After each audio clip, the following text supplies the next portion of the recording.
जी classes में आपका स्वागत है। आज हम मेक आईएएस के टेस्ट नंबर 5 को सॉल्व करेंगे। आइए देखते हैं पहला प्रश्न। निम्नलिखित में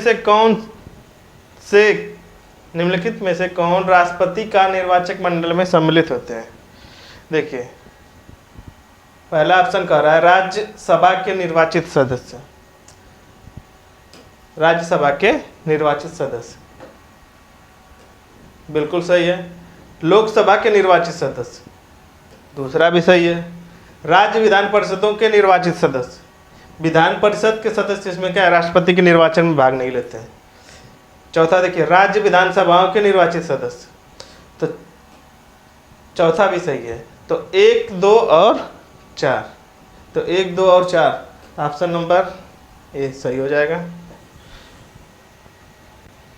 प्रश्न नंबर 2, भारत के राष्ट्रपति की निर्वाचन की रीति के संदर्भ में निम्नलिखित कथनों पर विचार कीजिए। उसका निर्वाचन आनुपातिक प्रतिनिधित्व पद्धति के अनुसार एकल संक्रमणी मत द्वारा होता है। तो उसका निर्वाचन अनुपातिक पद्धति द्वारा होता है। इसमें गुप्त मतदान पद्धति अपनाई जाती है। दूसरा वाला भी ऑप्शन सही है। अप्रत्यक्ष रूप से इसका मतदान होता है, इसलिए कौन सा हो जाएगा, 1 और 2 दोनों। प्रश्न नंबर 3 देखिए, निम्नलिखित कथनों पर विचार कीजिए। भारत में संघ की कार्यकारी शक्ति प्रधानमंत्री एवं मंत्रिपरिषद में नियुक्त होती है। संघ की कार्यकारी शक्ति राष्ट्रपति में एवं उसके मंत्रिपरिषद में नियुक्त होती है। तो ये पहला वाला क्या हो जाएगा, गलत हो जाएगा। दूसरा क्या है, भारत का राष्ट्रपति संघ के रक्षा बलों का सर्वोच्च कमांडर होता है। दूसरा वाला बिल्कुल सही है। तो इसलिए कौन सा आ जाएगा, तीसरा का केवल 2, तीसरा का डी। प्रश्न नंबर 4, भारत के राष्ट्रपति के संदर्भ में निम्नलिखित कथनों पर विचार कीजिए।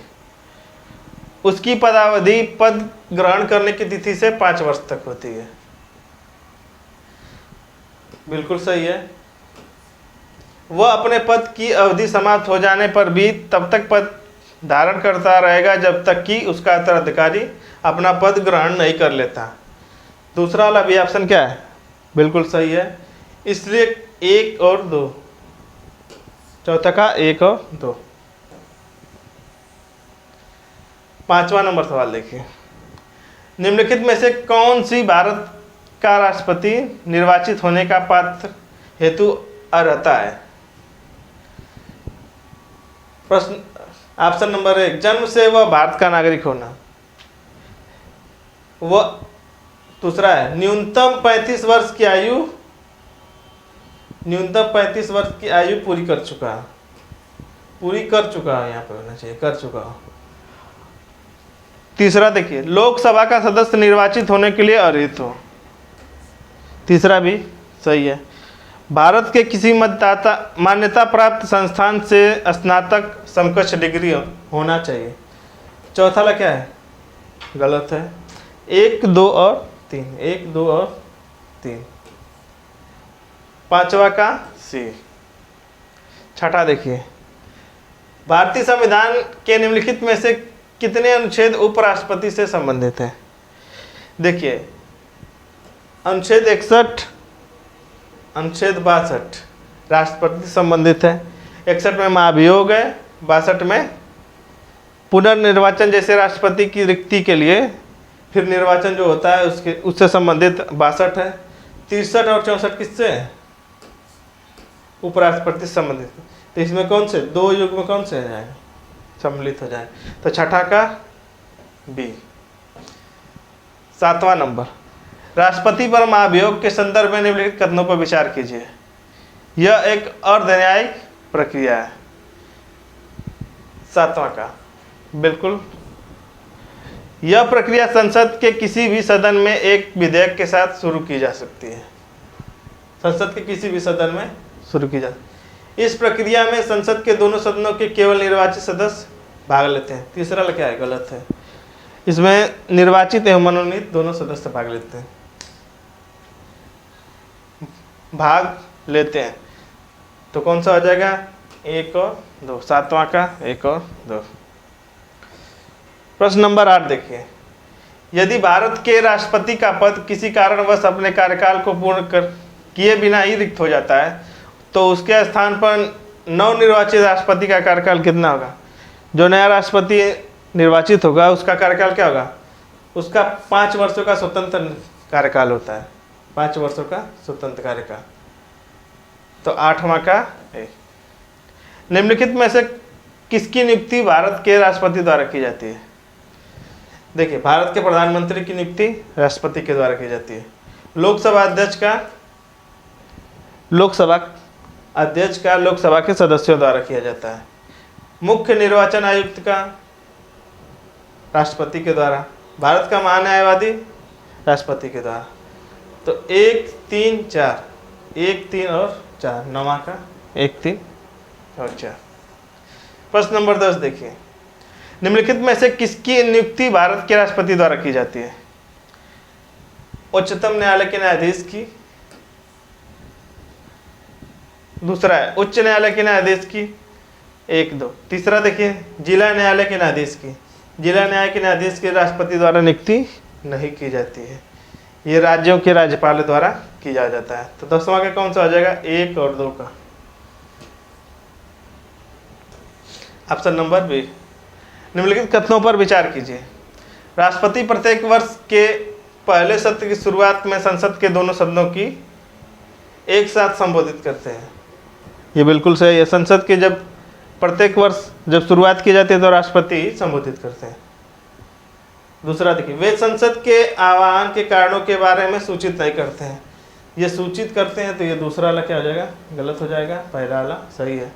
तो केवल 1, 11 का केवल 1। प्रश्न नंबर 12 देखिए, सुमेलित करना है इसको। तो देखिए, अनुच्छेद 12 वार्षिक वित्तीय विवरण से संबंधित। अनुच्छेद 281 वित्त आयोग। अनुच्छेद 323 संघ लोक सेवा आयोग और अनुच्छेद 340 पिछड़ा वर्ग आयोग। तो इसका देख लीजिए, ए का 3 और बी का 2, ए का 3 बी का 2। इसका कौन सा आ जाएगा? B option. अब देखिए 13वां सवाल, निम्नलिखित में से किन विषयों से संबंधित विधान भारत के राष्ट्रपति की पूर्व स्वीकृति के बिना संसद में प्रस्तावित नहीं किए जा सकते हैं? मतलब कौन से विधान मतलब कि बिना राष्ट्रपति के अनुमति के संसद के पटल पर नहीं लाया जा सकता है? तो देखिए, पहला किसी राज्य की सीमा में परिवर्तन। किसी राज्य की सीमा में परिवर्तन करना होगा तो उस पर राष्ट्रपति की सहमति आवश्यक है। वैसे ही धन विधेयक पे। तीसरा देखिए, राज्यों के विधेयक जो व्यापार और वाणिज्य स्वतंत्रता को प्रभावित करते हैं, तीसरे वाले पर भी। और संविधान संशोधन विधेयक, संविधान संशोधन विधेयक पर नहीं लाया जा सकता है क्योंकि यह निजी मंत्रियों द्वारा लाया जा सकता है। तो इसलिए कौन सा आ जाएगा? 1, 2 और 3, 1, 2 और 3 किसमें? 13 का डी। प्रश्न नंबर 14 देखिए, निम्नलिखित में से किन वीटो का प्रयोग भारत के राष्ट्रपति कर सकते हैं? भारत के राष्ट्रपति 3 प्रकार के वीटो का प्रयोग करते हैं: आत्यांतिक वीटो, जैवीय वीटो और निलंबनकारी वीटो। तो इसमें से कौन सा? पहला वाला ही ऑप्शन क्या है? गलत है। और ये तीनों सही है। तो 2, 3 और 4, 2, 3 और 4, 14 का 2, 3, 4। 15 नंबर देखिए, निम्नलिखित में से किस अनुच्छेद में भारत के राष्ट्रपति को अध्यादेश जारी करने की शक्ति प्रदान की गई? अनुच्छेद 123 में, अनुच्छेद 123 में। 213 में राज्यपाल को है। तो 15 का ए। 16वां नंबर देखिए, निम्नलिखित कथनों पर विचार कीजिए। भारतीय संविधान का अनुच्छेद 72 राष्ट्रपति को क्षमादान की शक्ति प्रदान करता है। बिल्कुल सही है। राष्ट्रपति को सेना न्यायालय द्वारा दिए गए दंड को क्षमादान की शक्ति प्राप्त नहीं है। सेना द्वारा न्यायालय द्वारा दिए गए पर भी राष्ट्रपति क्षमा कर सकते हैं। तो इसलिए दूसरा वाला क्या हो जाएगा? गलत हो जाएगा। पहला सही। तो केवल 1 16 का केवल एक। 17 नंबर, भारत के उपराष्ट्रपति के निर्वाचक मंडल में होते हैं लोकसभा के सभी सदस्य, राज्यसभा केवल निर्वाचित, राज्यसभा के भी सभी सदस्य होते हैं, राज्य विधानसभाओं का इसमें कोई रोल नहीं होता है, इसलिए गलत हो जाएगा। 17 का केवल एक, 17 का केवल एक। 18वां नंबर देखिए, भारत के उपराष्ट्रपति के संदर्भ में निम्नलिखित कथनों पर विचार कीजिए। उसका निर्धारित कार्यकाल 5 वर्ष है। वह राष्ट्रपति को संबोधित अपने हस्ताक्षर सहित अपने लेख द्वारा अपना पद त्याग कर सकता है। वह राष्ट्रपति को अपना त्याग पत्र नहीं दे सकता है, नहीं, राष्ट्रपति को अपना त्याग पत्र दे सकता है। और देखिए 18वां का देखिए, तीसरा वाला, वह राष्ट्रपति के प्रसाद पर्यंत पद धारण करता है। वह राष्ट्रपति के प्रसाद पर्यंत पद धारण नहीं करता है। तो इसका कौन सा, 1 और 2 दोनों सही है। और तीसरा वाला क्या आ जाएगा,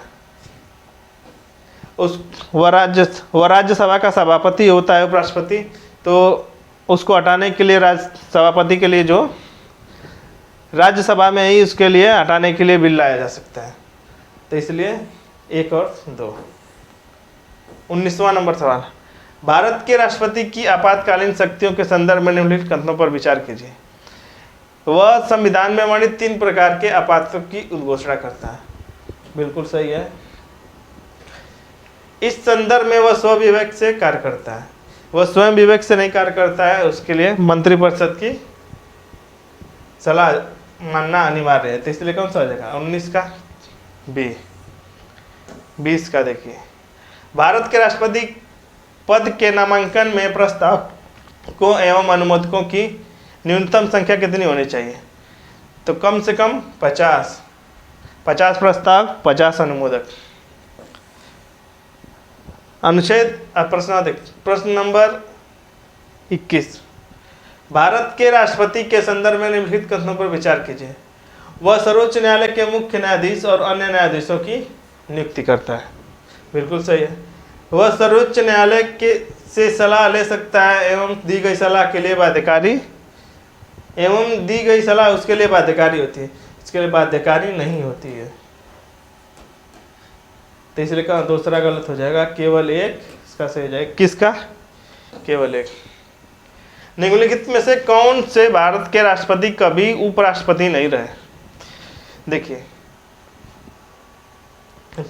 डॉक्टर राजेंद्र प्रसाद उपराष्ट्रपति कभी नहीं रहे। जाकिर हुसैन उपराष्ट्रपति रह चुके हैं। तो देखिए, ज्ञानी जैल सिंह ये भी उपराष्ट्रपति नहीं रहे। श्रीमती प्रतिभा देवी सिंह पाटिल ये भी नहीं रहे। तो कौन से हो जाएंगे, डॉक्टर जाकिर हुसैन को छोड़ के तीनों के तीनों सही है। तो 1, 3 और 4, 1, 3 और 4, 22 का 1, 3 और 4। पूछ रहा है, भारत के निम्नलिखित उपराष्ट्रपतियों को कालानुक्रम में रखना है। के.आर. नारायणन, इनका कार्यकाल कितना था, 1992 से 97 तक। गोपाल स्वरूप पाठक, इनका 69 से 74 तक, 1969 से 1974 तक। भैरव सिंह शेखावत 2002 से 2007 तक। मोहम्मद हिदायतुल्लाह, इनका कब से था, 1979 से 84 तक, 1979 से 84 तक। तो कौन सा आ जाएगा, तो इनका हो गया सबसे पहले इनका, दूसरा, फिर उसके बाद 4, फिर 4, फिर उसके बाद 1, 2, 1, 2, 4, 1, 3, 2, 4, 1, 3, 2, 4, 1, 3, 2, 4, 1, 3। प्रश्न नंबर 24 देखिए, निम्नलिखित कथनों पर विचार कीजिए। फखरुद्दीन अली अहमद आपातकाल के दौरान भारत के राष्ट्रपति थे?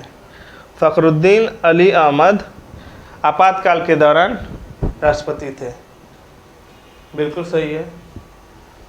वराहगिरी वेंकटगिरी को भारत के राष्ट्रपति के रूप में निर्विरोध चुना गया। ये वाला ऑप्शन क्या है?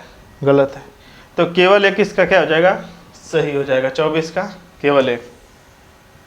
25 नंबर प्रश्न देखिए, भारत के राष्ट्रपति ज्ञानी जैल सिंह के संदर्भ में निम्नलिखित कथनों पर विचार कीजिए। भारत के राष्ट्रपति बनने से पहले वह पंजाब के मुख्यमंत्री रहे। बिल्कुल सही है। उन्होंने भारतीय डाक घर बिल पर पॉकेट वीटो का प्रयोग किया था। दूसरा वाला भी बिल्कुल सही है। तो कौन से हो जाएंगे? 25 का एक और 2। 25 का एक और 2 दोनों सही हैं। प्रश्न नंबर 26 देखिए, कथन और कारण वाला है। भारत के प्रधानमंत्री की योग्यता के संबंध में भारतीय संविधान में कोई स्पष्ट प्रावधान नहीं है। कथन क्या है? बिल्कुल सही है। कथन बिल्कुल सही है। अब देखिए कारण देखिए, प्रधानमंत्री के लिए लोकसभा की सदस्यता अनिवार्य है। प्रधानमंत्री लोकसभा एवं राज्यसभा किसी का भी सदस्य हो सकता है। तो कथन सही है, केवल कथन सही हो जाएगा। तो ए सत्य है और आर असत्य है। 27वां नंबर देखिए, निम्नलिखित कथनों पर विचार कीजिए। यदि कोई व्यक्ति जो संसद का सदस्य नहीं भारत के प्रधानमंत्री पर पद के नियुक्त नहीं किया जा सकता है। ये गलत हो जाएगा। उसे 6 माह के अंदर लोकसभा या राज्यसभा की सदस्यता उसको ग्रहण करनी होगी। तो एक गलत हो जाएगा। दूसरा देखिए, संवैधानिक रूप से किसी मनोनीत व्यक्ति को प्रधानमंत्री बनने से कोई रोक नहीं सकता है। दूसरा वाला क्या है? सही है। केवल 2 इसका सही हो जाएगा। 27 का केवल 2। 28वां नंबर देखिए, भारत का प्रधानमंत्री पदेन अध्यक्ष होता है। नीति आयोग का होता है, राष्ट्रीय विकास परिषद का होता है, राष्ट्रीय एकता परिषद का होता है, अंतर्राज्यीय परिषद का होता है। तो चारों के चारों ऑप्शन का सही हो जाएंगे। 28वां का 1, 2, 3 और 4। 29 नंबर देखिए, कारण और कथन वाला है। आपातकाल के समय भारत के प्रधानमंत्री का अधिकार और भी बढ़ जाता है। बिल्कुल सही है। उसी के परामर्श से राष्ट्रपति अपने पद पर अपने संकटकालीन अधिकारों का प्रयोग करता है। कथन और कारण क्या है? सही है दोनों। और आर ए क्या है? आर का सही स्पष्टीकरण भी है। तो कौन सा आ जाएगा? बी। उत्तर नंबर बी। 30वां देखिए, भारत के उप प्रधानमंत्री के संदर्भ में निम्नलिखित कथनों पर विचार कीजिए। यह एक संवैधानिक पद है। बिल्कुल गलत है। कहीं भी इसका संविधान में उल्लेख नहीं है। इस पद को सुशोभित करने वाले प्रथम व्यक्ति सरदार वल्लभ भाई पटेल थे। तो पहले उप प्रधानमंत्री कौन थे? सरदार वल्लभ भाई पटेल। तो 30वां का बी।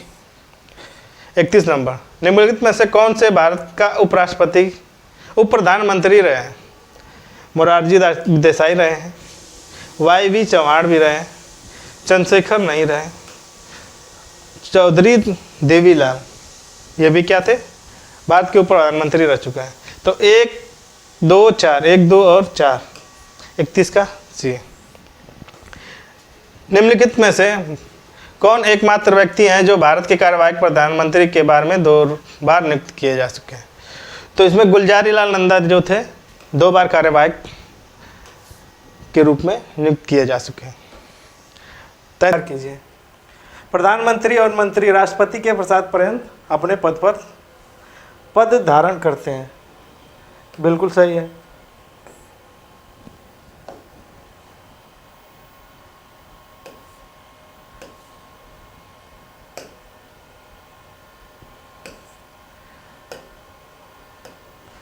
प्रधानमंत्री और मंत्री राष्ट्रपति के प्रसाद पर्यंत अपने पद धारण करते हैं। बिल्कुल सही है। दूसरा देखिए, केंद्रीय मंत्रिपरिषद संसद के प्रति सामूहिक रूप से, संसद के प्रति नहीं है, लोकसभा के प्रति उत्तरदायी होती है। तो इसका कौन सा हो जाएगा? 33 का केवल 1 सही हो जाएगा। 34 देखिए, निम्नलिखित में से कौन सा राज्यसभा के सदस्य होते हुए भी भारत का प्रधानमंत्री बना? इंदिरा गांधी राज्यसभा की सदस्य थी।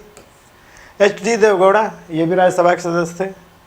इंद्र कुमार गुजराल ये भी राज्यसभा के सदस्य थे। डॉक्टर मनमोहन सिंह भी। तो इसलिए 34 का 1, 2, 3 और 4। 35वां नंबर देखिए, भारत के प्रधानमंत्री के संदर्भ में निम्नलिखित कथनों पर विचार कीजिए। वह किसी मंत्री को त्याग पत्र देने और उसे बर्खास्त करने की सलाह राष्ट्रपति को दे सकता है। बिल्कुल सही है। वह अपने पद से त्याग पत्र देकर पूरे मंत्रिमंडल को बर्खास्त कर सकता है। बिल्कुल सही है ये भी। उसकी आकस्मिक मृत्यु होने पर मंत्रिपरिषद क्या आदेश स्वतः विघटित हो जाती है। ये भी बिल्कुल सही। उसकी सलाह पर राष्ट्रपति उच्चतम न्यायालय के अन्य न्यायाधीशों की नियुक्ति करता है। ये चौथा वाला क्या है, गलत है। इसलिए कौन सा हो जाए, 1, 2 और 3। 35 का 1, 2 और 3, तो इसलिए 3 आप क्या हो जाएगा, इसका सही हो जाएगा। 36 नंबर देखिए, केंद्रीय मंत्रिपरिषद के संदर्भ में निम्नलिखित कथनों पर विचार कीजिए। यह एक संवैधानिक निकाय है, इसका संविधान में उल्लेख है। इसमें प्रधानमंत्री सहित मंत्रियों की कुल संख्या लोकसभा के कुल सदस्यों की संख्या के 10% नहीं, अगर यह 15% होता तो ये उत्तर हमारा सही होता। तो केवल एक इसका क्या हो जाएगा, सही। 36 का केवल एक। 37वां नंबर देखिए, भारत में मंत्रिमंडलीय समितियों के संदर्भ में निम्नलिखित कथनों पर विचार कीजिए। ये संविधानेतर, ये समितियाँ संविधानेतर है, मतलब इसका संविधान में उल्लेख नहीं है, तो ये क्या है, बिल्कुल सही है। इन समितियों के माध्यम से मंत्रिमंडल को अपना काम करने में सुविधा होती है। तो ये दोनों के दोनों क्या है, सही है। तो 37 का 1 और 2 दोनों। 38 नंबर प्रश्न देखिए, भारत के महान्यायवादी के संदर्भ में निम्नलिखित कथनों पर विचार कीजिए। भारतीय संविधान के अनुच्छेद 76 में इसका उल्लेख है। अनुच्छेद 76 में ही महान्यायवादी का उल्लेख है। वह देश का सर्वोच्च कानूनी अधिकारी होता है, बिल्कुल सही है। वह राष्ट्रपति के प्रसाद पर्यंत अपने पद पर बना रहता है, ये भी बिल्कुल सही है। उसके वेतन एवं भत्ते, कार्यकाल आदि संसद द्वारा निर्धारित किए जाते हैं। तो इसका क्या हो जाएगा, गलत हो जाएगा। चौथा 1, 2 और 3, 1, 2 और 3। 38 का 1, 2 और 3 किसमें, ए। 39 नंबर देखिए, कथन और कारण वाला है। भारतीय संविधान के अनुच्छेद 75 में व्यक्तिगत उत्तरदायित्व का भी सिद्धांत शामिल है। कथन बिल्कुल सही है। अब देखिए, अनुच्छेद 75 में कहा गया है कि केंद्रीय मंत्रिपरिषद राष्ट्रपति के प्रसाद पर्यंत धारण करते हैं। तो कथन और कारण सही है, और कथन क्या है, कारण का सही स्पष्टीकरण भी है, इसलिए कौन सा हो जाएगा, उत्तर डी हो जाएगा। 40वां नंबर प्रश्न देखिए, निम्नलिखित में से कौन एकमात्र भारतीय प्रधानमंत्री है जिन्हें निशाने पाकिस्तान का सर्वोच्च नागरिक पुरस्कार दिया गया था। तो ये मोरारजी देसाई को दिया गया था, 1990 में पाकिस्तान के द्वारा दिया गया था।